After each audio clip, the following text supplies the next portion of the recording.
Thank you. This is lecture 2 of Political Thought on the Just Rebellion. So thank you for coming back to watch and listen to this. We've been receiving all kinds of, let us say, contrary advice as to what your attention span might be in terms of these online lectures. And there's a body of pedagogical thought that says you can't take more than 40 minutes before you fall asleep and start snoring. Well, I understand that.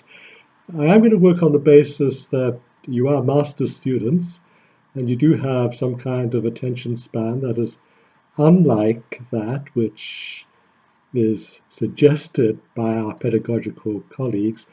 But to honor them and perhaps to honor you, just in case, we'll try to bring this particular one in at about 40 minutes, but we'll be discussing format, lengths, procedures, all of these things, as I said, as we go along. We're going to be looking today at some derivations of the themes we began to develop last week. And remember that one of the things that we were looking at had to do with the debate between someone like Theodore Skocpol and her basic premise that we were looking at a material foundation for revolution, for rebellion, and the work, on the other hand, of someone like Fred Halliday, who suggested very strongly that there was a cultural foundation rather than strictly a material-only foundation for revolution and rebellion. But what if the two could be somehow combined? And this is where we make an entry point into the kind of work that has been put forward by someone like the American academic E. Ted Gur. And he coined the term, which has become, as it were, his legacy catchphrase, and that is relative deprivation. What if material want is not simply all there is? In other words, there's no such thing as an absolute materially impoverished category. Let's say you've got something. You're not starving to death, for instance, but you want more. In other words, your condition is not necessarily of absolute want, but of want that is based on a relative appreciation of what others have. You might call this a politics of envy. You might call this a normal psychological reaction to the discrepancies of the world, a sense of fairness or unfairness, a crude sense of justice, if you like, in terms of your material want. Whatever, it introduces a psychological dimension into the entire equation. Now, the idea of meeting want so that the relative deprivation sense is no longer felt as strongly has, in my opinion, basically informed a very great deal of developmental thinking. 1976, the whole drive from then onwards for basic needs, leading up to the Millennium Development Goals, leading up more recently to the Sustainable Development Goals, was very, very much give them enough so they don't feel need, but implicitly, and this is the controversial statement which I'm going to make unapologetically, so they don't feel deprived, envious, and troublesome. In other words, find a ceiling of, if not satisfaction, of making them feel satisfied with what they have.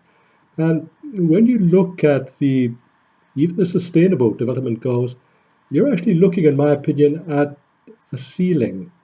Let's take them up this far if we can. Let's be very noble about it. And that's it. But I remember when the basic needs doctrine was first enunciated in 1976 at a big conference of the International Labour Organization, it was regarded as a huge breakthrough. These basic needs were to do with food, of course, water, shelter, that kind of thing. But I remember in my very early visits to Africa asking people in the countryside, is this enough? And they went through the list and said, yes, this is all very fine. Thank you very, very much. But no, it's not enough. As well as food, water, shelter, etc. I want to have a bicycle and a radio. That's a necessary part of my basic needs. And when I raised my eyebrows, they said, well, look, I have a basic need for transport. I don't want to be condemned to be in one place without mobility. And I have a basic need for information and entertainment. I have a basic need related to the life of the mind. Today, of course, the cell phone would replace the 1970s, 1980s need for a radio. But you see how this works. We have a sense of people on location, meeting their needs, establishing for ourselves goals so that we can try to meet their needs, and we never seem to think about their reaching out. Now, is this reaching out to be able to have at least some of the ingredients of a lifestyle that we take for granted? Is this their sense of relative deprivation? Is this sense of being, as it were, achieving some kind of just equality, some kind of equal ground on which they can themselves exercise agency and intervene in the world? But you can see how development thinking has really ripped off Ted Guer's relative deprivation. Let's not make them feel relatively deprived anymore. But as I said, the real contribution of Ted Guer's work is to introduce a psychological dimension. In other words, we're introducing something to do with the life of the mind in terms of want, need, and rebellion to achieve those wants and needs. Now, psychology is not something that exists itself in a vacuum. The mind is animated. It's inspired by all kinds of forces. And of course, some of these forces are enigmatic. They're not able to be quantified or analyzed in Western academic terms. But when, just a few short years ago, the North American Indians protested in huge numbers and with great persistence at Standing Rock on the grounds that this was a project being imposed upon them, pipelines through sacred land. And they rebelled against this contract being allowed to go ahead. But what does this mean? Sacred ground. Is this something that you can grapple with on a rational basis? Is anything rationally sacred? Is this something to do with a spiritual dimension that we've got to take on face value? Or is this a spiritual value that we have to interrogate? Are we able to interrogate the spiritual value only on our terms, or do we have to learn their terms? So it introduces into the mixture a certain need to do with understanding based on empathy, so that the cultural grounds that Fred Halliday spoke about require an empathetic and compassionate understanding. Now, probably the boldest effort to do this in recent times was in Mexico, in Chiapas province, when the Zapatistas appeared in Chiapas, one of the poorest regions of Mexico. People felt both impoverished materially and, I dare say, psychologically. The Zapatistas were a group of metropolitan, largely middle class, largely academic activists who decided to take the side of the Chiapas Indians, the indigenous people, and tried their best to exercise some empathy. Along the way, they came to some kind of mixture both of empathetic and compassionate understanding of the Indians there, but also infused that kind of appreciation of the world that empathetic appreciation with ideological appreciation. So that what you had at the end of the day in the Zapatista uprising was some kind of syncretic development, some sort of syncretic bond. In other words, you had a mixture of cultures, both new, modern, metropolitan, academic, and on the other hand, traditional, largely traditional unwritten. So who defines what is another question. So in coming to a syncretic understanding, what's the balance of forces in terms of your understanding for the need to rebel? Of course, the Zapatista uprising, or the Zapatista-led uprising in Chiapas, posed its own iconic figures from the middle 1990s onwards. Comandante Marcos was one, always wearing a mask. Obviously, he was years and years ahead of the COVID crisis. The mask got in the way of a very great deal of his functioning because he was wildly asthmatic, and was emulating Che Guevara by puffing on a cigar on the odd occasions when he took the mask to one side. It didn't help.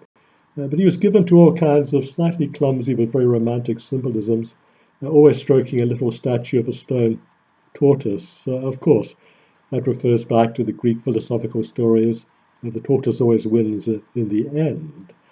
But what was actually quite interesting about the Zapatista conflict against the Mexican government was how the Mexican government adapted to the terms that the Chiapas Indians and the Zapatistas tried to impose. In other words, it actually wasn't a war. It had all the trappings of a war of rebellion. Curiously, you have all these footages of the Zapatista camp being shelled and Comandante Marcos lying calmly in his hammock, trying to smoke a cigar while coughing and stroking his stone tortoise. And you'd say this was the calmest man on earth. But curiously, the shells kept missing the center of the encampment. Basically, what it became was a war of ceremonial maneuver. There was an intent in this war of maneuver, that was to deny territory beyond a certain point to the other side, but a war of ceremony that in itself became part of the culture of this particular rebellion. Now, my student, Nicholas Higgins, has written about this. Nicholas was one of these crazy people. He came to me as a master's student what seems like millions of years ago. He's lecturing at a Scottish university now. But when he came to me as a master's student, I'd just come out of Eritrea, where I'd been training the new revolutionary government's Ministry of Foreign Affairs.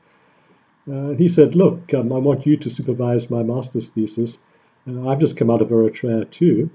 And I thought, yeah, okay, what did you do in Eritrea? I rode with the rebels in the mountains. I was actually part of the revolutionary uprising. And I thought, okay, you're my student. And then he said, I want to do a PhD. And he got a distinction in his master's. So I'm not recommending that you do crazy things like Nicholas, but he did even crazier things for his PhD. He went off and rode with the Zapatistas. And his book for University of Texas Press is really not only a theoretical account, but to a certain extent a diary of his, well, quite frankly, adventures riding with the Zapatistas. So he tried to achieve an experiential empathy, an experiential understanding of a syncretic culture to a rebellion against a modern government, using tropes and symbolisms drawn from as far back as ancient Greece. And into this complete mixture was embedded a certain romanticism which lives on to this day. Gradually, it widened its agenda. It became very, very feminist, for instance. It did have an effect on the Mexican government. To what long-term effect, we don't really know. But nothing about the Chiapas Zapatista uprising, rebellion, fits any category. We find it enigmatic. We can't interrogate it. Nicholas tried to do this through experiential means. Not too many people can do this or would do this. I mean, we've got some health and safety regulations now. If you came to me and said, I want to do my master's dissertation on such an adventurous topic, I would be duty bound to say, no, I can't sign off your health and safety and ethics forms.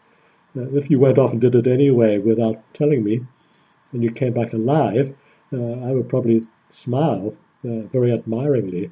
But the advice these days is that you'd better have some pretty good preparation before you even contemplate doing this. In other words, if you're going to jump off the cliff, make sure you've got the best safety harness on earth.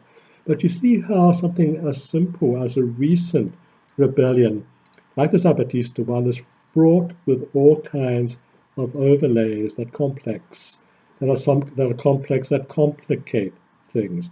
Something which is very, very slightly less complex, because it has a foundation in written, available text. We didn't have to invent it, but all the same, if you're going to be accurate, it has a foundation in double texts. And how they intersect and how you interpret that intersection is key.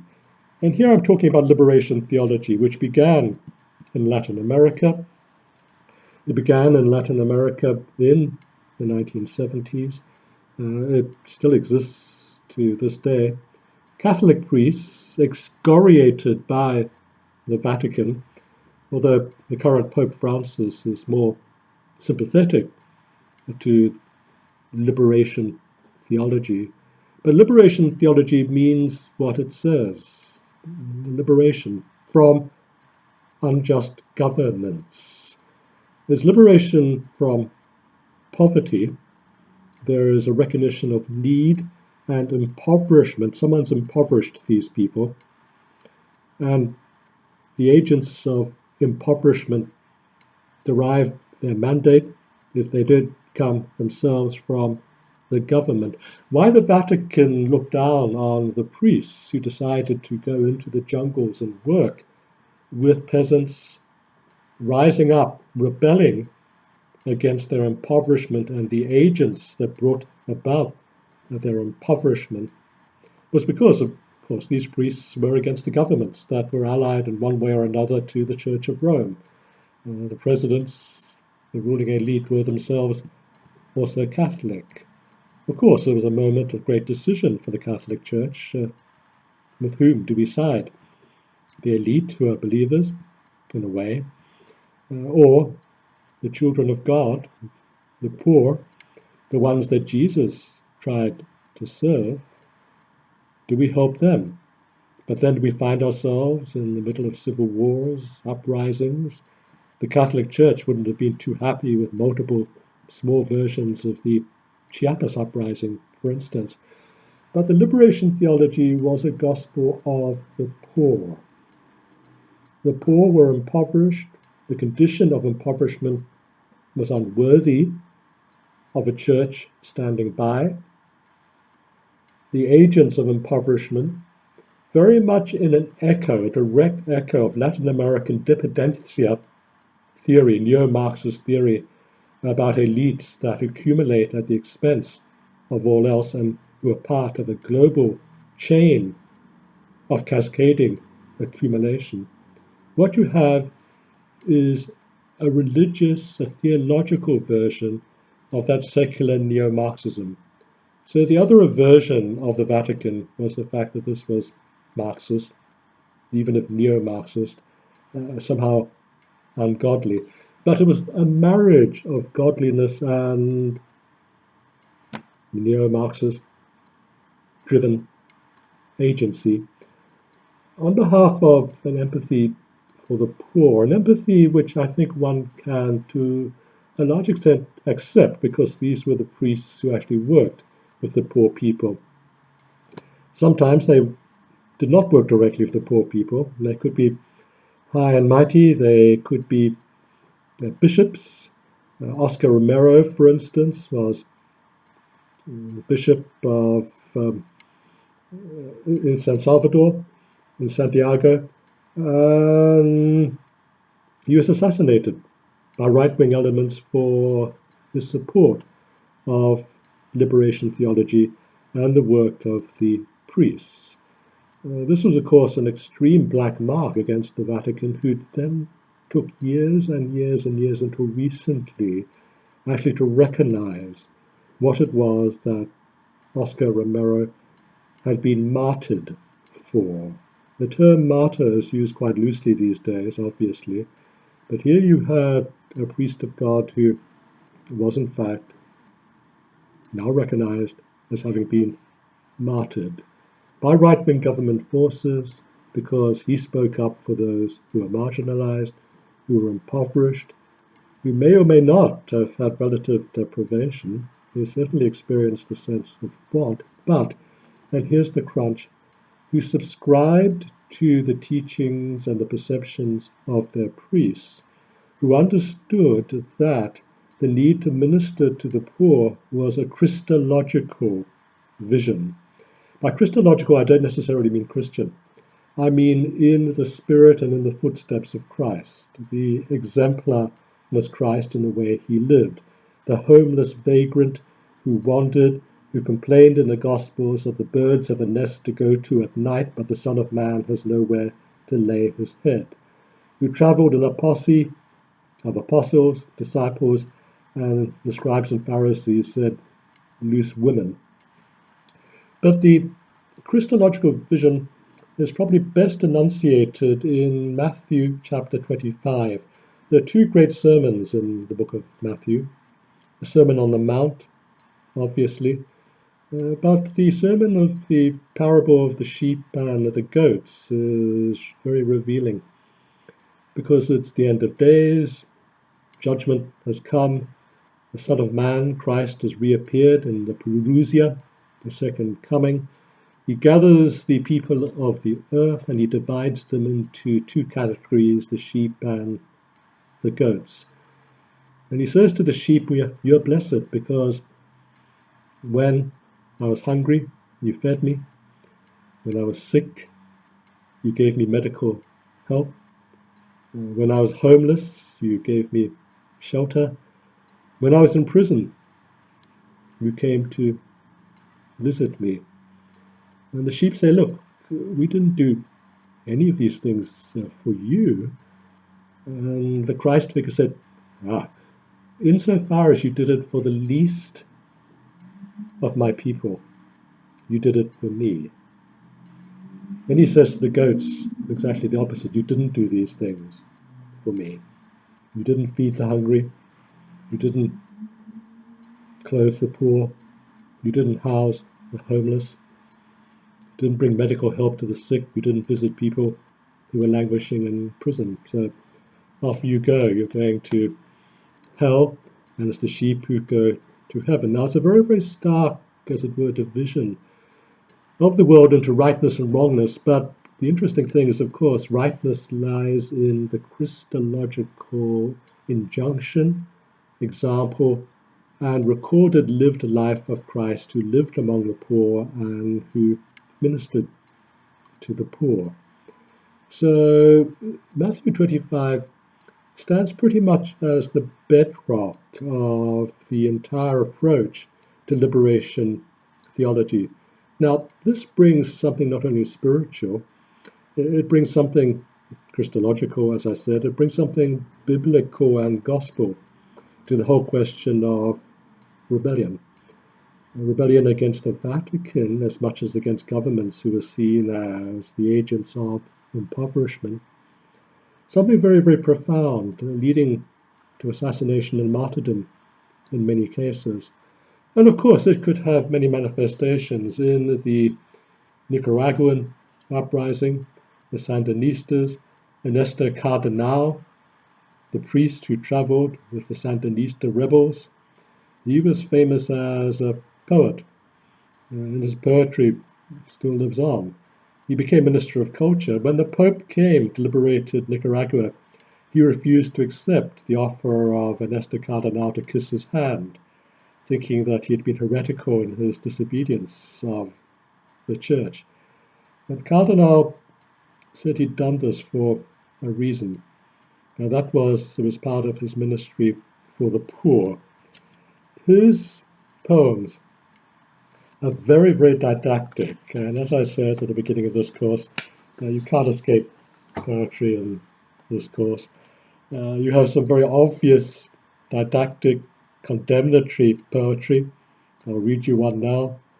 You talk on your cell phone and talk and laugh into your cell phone, never knowing how it was made, and much less how it works. But what does that matter? Trouble is you don't know, just as I didn't, that many people die in the Congo, thousands and thousands, for that cell phone. They die in the Congo.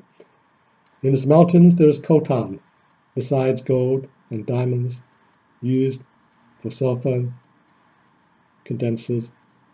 And then he goes on. But the real message of Cardinal is the necessary unity of the human species. A unity, because he was a priest, a Christian priest, a Catholic Church, a unity in Christ. And it is this ontological unity, this individual unity in something larger, that he preaches as the essential foundations for his beliefs and his justifications for acting as he did as a rebel, as a minister to the rebels. Let me read you one of his poems about this ontological unity.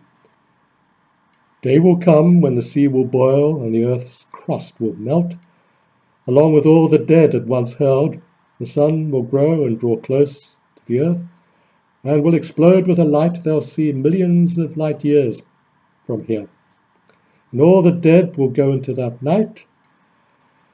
Fear of death is an optical error. The starry sky, what does it tell us? That we're part of something much larger. Individual eternity like part of a community of eternities. And individual consciousness which emerges and is diluted in the universal. Ontologically together, the union of the universe.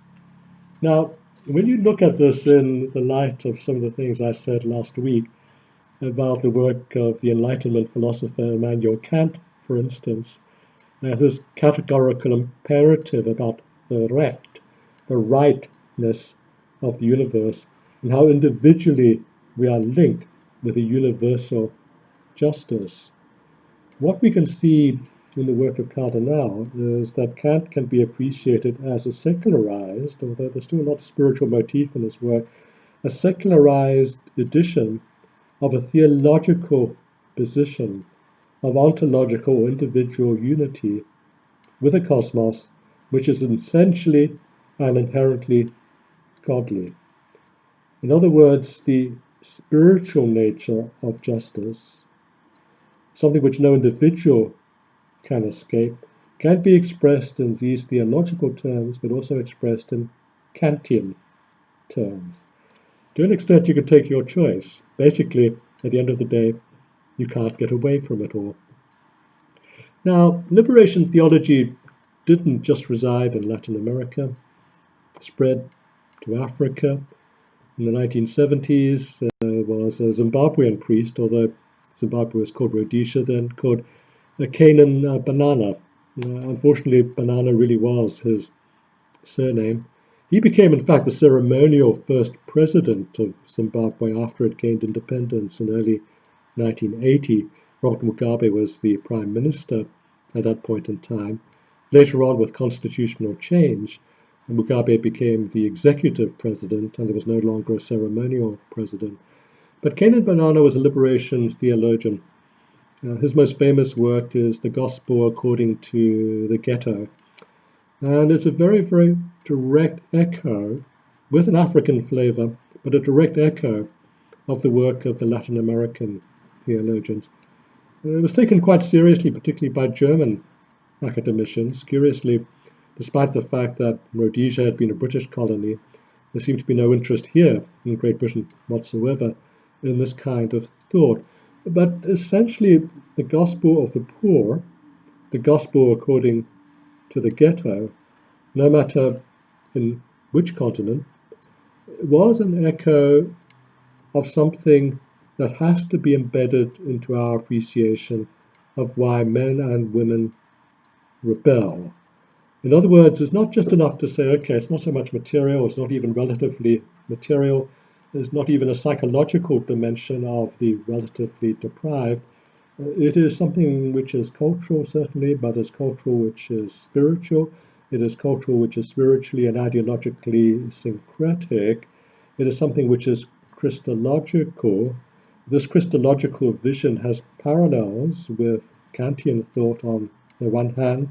It has parallels with dependencia neo-Marxist thought on the other hand. Now, what you're starting to look at here, when you're trying to look at the political thought on just rebellion, is a cascade of layers of complexity.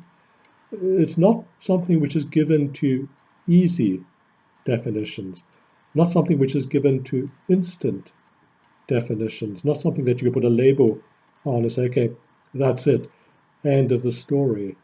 Something which is complex, something which lingers, echoes on to this day. So what are we going to take from all of this? Is all of the course going to be this complex? Well, yeah, because next week we're going to look at one of the Shia Islamic versions of liberation theology in the work of Ali Shariati. Many people regard him as one of the most profound of modern Iranian thinkers. Probably he, more than anyone else, germinated in the Shia clergy, which had become quite moribund in Iran underneath the despotic rule of the Shah, a new sense that there was something spiritually necessitous about rebellion, despite the fact that Iran was the most prosperous country in that part of the world, highest per capita income, nothing materially deprived, nothing relatively deprived there. The Shah had done a good show in terms of material provision, even though he was aided and abetted to a very large extent by the Americans, who thought they could buy their way out of senses of relative deprivation by providing sufficient so there was no deprivation, certainly on any kind of comparative, relative terminology in that part of the Middle East. And yet there was a spiritual hunger, not just as articulated in the scriptures, but as articulated in Persian culture, fused with the scriptures, fused with the Parisian experience the Shariati underwent, underneath the tutelage of thinkers like Jean-Paul Sartre and the entire existential circle, and infused also with neo-Marxism. So who gets to translate Frantz Fanon into Farsi? Well, it's Shariati. Guess who gets to write the prefaces for both Fanon and Shariati's work? It's Jean-Paul Sartre. So there, already you have a fusion of existentialism, of traditional but reinvigorated beliefs, as we'll find next week in quite a complicated, often contradictory fashion, a reawakening of cultural, religious, and spiritual animations, and a drive towards something which could not be materially met. The Shah was meeting material needs. He was not meeting spiritual needs, and not just spiritual needs in terms of freedom of the church, which, as I said, was quite moribund for a very great deal of his tenure as the Shah of Iran. He was not meeting an almost subliminal need for a sense of freedom. This is not to say that the Iranian Revolution provided that. It did at first. It didn't last very long. Everyone talks about the first great 100 days of the revolution, the Tehran Spring, before the clerical faction of the Ayatollahs won the day. But all the same, you have there a spiritual expressionism which had been suppressed. Now, this also raises an immediate problem. Spiritual belief is one thing. And what does one mean by spiritual expressionism? Well, those of you who are acolytes of poets like Rumi, for instance, and by that I don't mean the picture postcard, chocolate, cake box, brief verse excerpt from Rumi's writing, but who've actually had a good look at his writing, you'll see that this is a poet who uses every single poetic device on earth, often to achieve results that don't make sense. You can't easily, rationally explain poetry at best of times.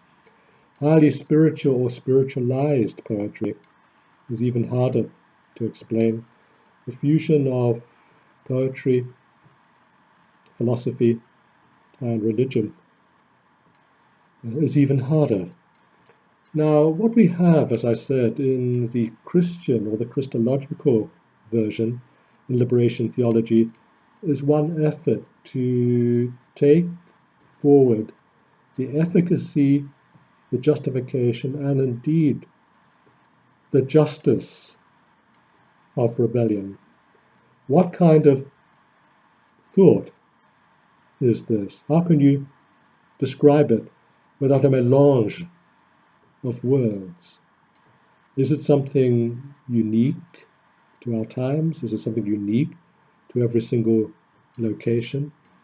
Or is this something invariant parts of a universal condition and a universal basic need for some spiritual expression?